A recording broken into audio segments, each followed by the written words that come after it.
แล้วก็น้องน้ำโมแล้วก็มิ่งค่ะแล้วก็พี่อุ้มบุญค่ะมี4 เชือกค่ะพยาบาลค่ะพยาบาลอุ้มบุญนะคะนี่มีอะไรเพิ่มเติมไหม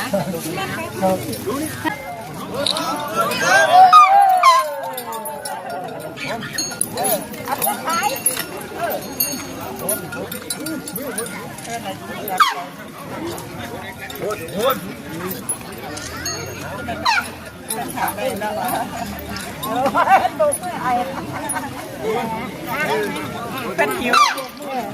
เป็นหิว